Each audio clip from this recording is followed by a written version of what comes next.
We're back working in the climate project, currently looking at the first panel. This panel covers time frame from the present on the left side to 20,000 years ago on far right. I have hidden the information on sea level to make things easier to see. If we travel back in time here at the beginning of the second panel, this panel covers 20,000 years ago on the left to 1 million years ago on the right. Here we've navigated to the third panel. The third panel covers 5.5 million years total, 1 million years ago on the left to 5.5 million years ago on the far right. We'll start our review of Earth's temperature climate history at 5.5 million years ago. As we move forward in time, notice how the fluctuations in Earth's temperature, which are averaging, you see here, about 5 degrees Fahrenheit over long periods of time. If we follow these trends forward in time, we'll see that the average temperature is slowly dropping. At this point in time, this is the first time in many years that we've actually reached and fallen below our current temperature. The current temperature is represented by this black line you see here. If we keep moving forward in time, we notice that the fluctuations up and down seem to be becoming a little more regular. That's because they're being controlled by Earth's orbit around the Sun. These fluctuations are called Milankovitch cycles. At this point in time, these cycles are occurring approximately every 41,000 years. And what's happening is that because we're in an ice age and there's an ice sheet on Antarctica, these fluctuations represent periods of time where the Earth cools and warms up again and ice sheets are advancing and retreating on the Antarctic continent. So we'll continue moving forward. At this point in time, at maybe 2.8 million years ago, notice that the temperature of the Earth on average is now averaging below our current temperature. And we'll keep moving in time, and at about 2.8 million years ago, notice that we picked up an ice sheet on Greenland, and this accelerates the cooling of the Earth's climate because the Greenland ice sheet will be picking up snow and ice. Glaciers will be forming and retreating, and that will help cool down the Earth. So we'll keep moving forward. I want to point out how the average temperature is remaining consistently below our current temperature range. And we're about to cross over from the beginning of the third panel until the start of the end of the second panel, which will put us back in time about 1 million years ago. Now at this point in time, you'll see that the temperature variation changes dramatically from the previous chart.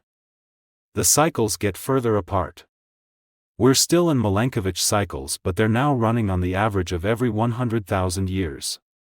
And this is because the component of the Earth's orbit around the Sun that affects or drives Earth's temperature has changed. Previous to this point, it had to do with the tilt of the axis of the Earth.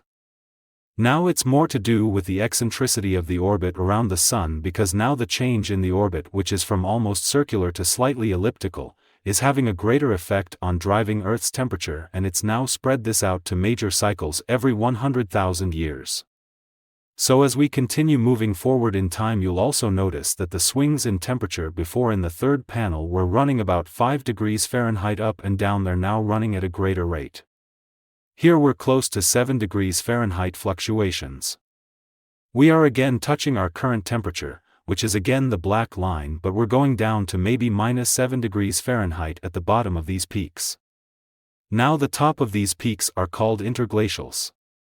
That's when the Earth is at a relatively warm period. Then there's a long slide into the cooling zone, and this is when the glaciers start advancing, and it gets colder and colder and colder. These are called glaciation cycles or glacial advances. They'll reverse and then will go up again, and a quick warming to another interglacial. And that continues pretty consistently for this 1 million year period of time. Again, the cycles are very consistent, not exactly even, but they follow a regular pattern.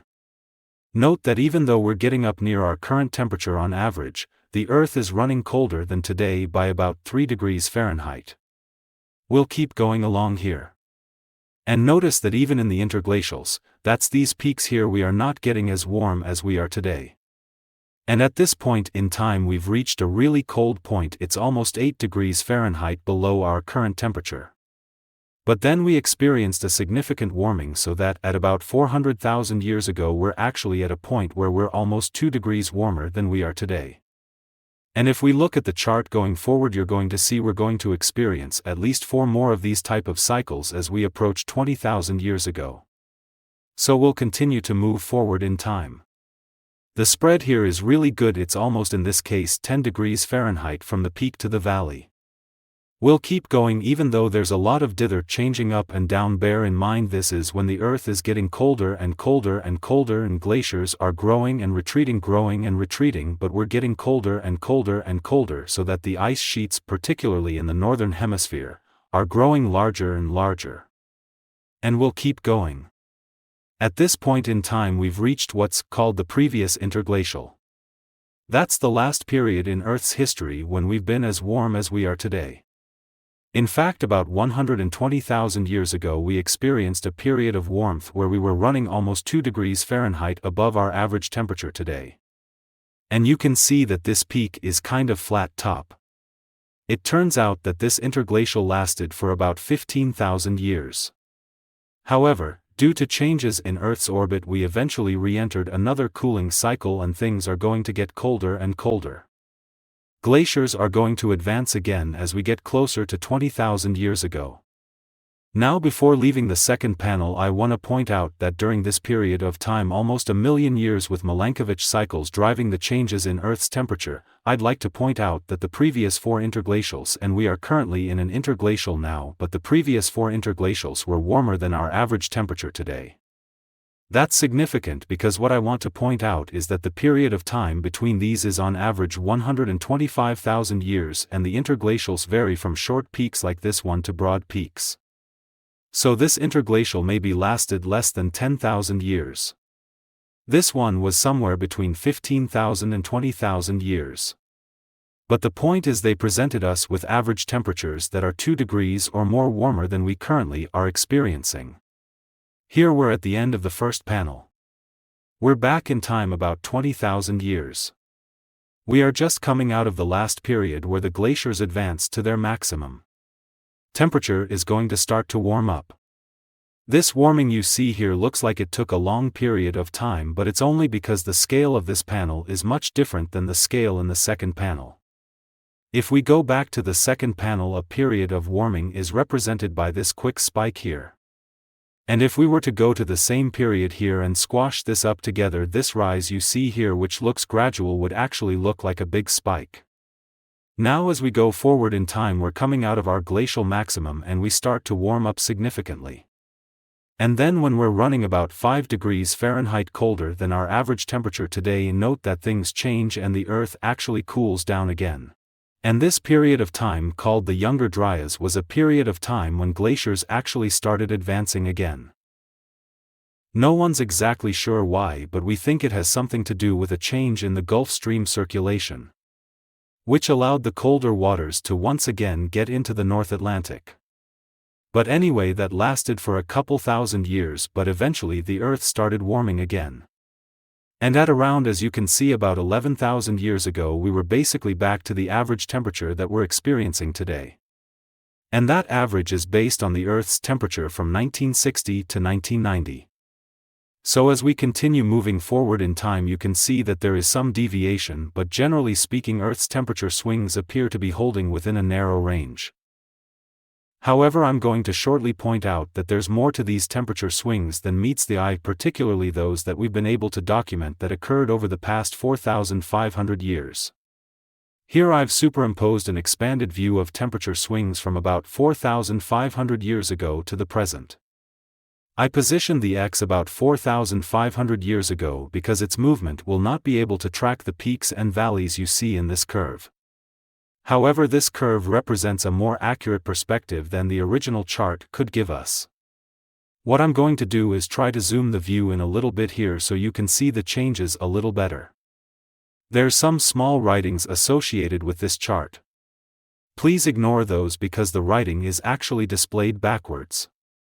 However, there is a different temperature scale here. This blue temperature line here referenced this temperature scale here.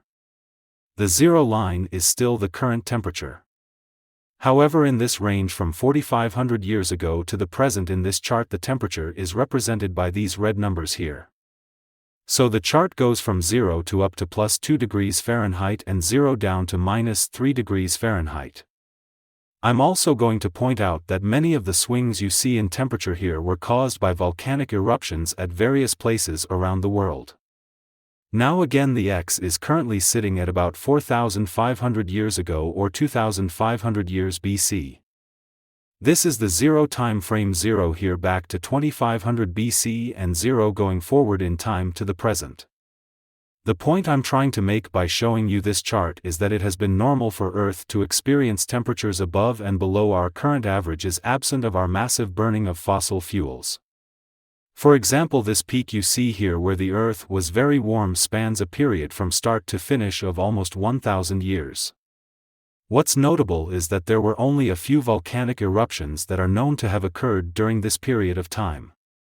When the Earth finally cooled down again, we experienced a period of significant cold, almost 1.5 degrees on average below our current temperature for almost 500 years back to the time of 0 BC. After that point in time, the Earth again experienced significant warming about a degree above today's temperatures for almost 600 years, and that allowed the expansion of the Roman Empire. However, shortly after that, at around 535 BC, there was a huge volcanic eruption in the South Pacific in Indonesia called Krakatoa. And that eruption was so large and so widespread in terms of its havoc that it caused a gigantic climate collapse where the Earth cooled down 1.5 degrees Fahrenheit. And this cold period went on for almost 400 years, from 535 AD to about 900 AD. This period of time was called the Dark Ages. Millions starved because we couldn't grow enough food because the temperature was so cold everywhere. Crops failed. The volcano did not erupt for the 400 years, but it put so much dust in the atmosphere. It took that long for the climate to recover. When the Earth's temperature finally warmed up to our present average temperature, at around 900 AD, the Earth entered another very warm period. This was called the medieval warm period, and the Earth's average temperature went up to about 1.5 degrees higher than it is today. This was a significant warming event because this event induced the Vikings to do further explorations towards the northwest. They went to Greenland and eventually in North America. However, this warm period did not last forever, and by about 1350 AD the Earth once again got back to our current temperature, and we entered a really long period time where the Earth got really cold. Notice that during this period of coldness, which spanned almost 400 years from around 1400 AD to 1800 AD, the Earth cooled down to where it was averaging almost 3 degrees Fahrenheit colder than our average temperature. This period of time historically is known as the Little Ice Age. This was a really bad period of time to live. It was cold everywhere, crops failed, millions of people had to move, millions died, and there were about 90 major eruptions of volcano that were recorded during this 400-year period of time, and it's speculated that the volcanic dust being added to the atmosphere is what caused this great cooling.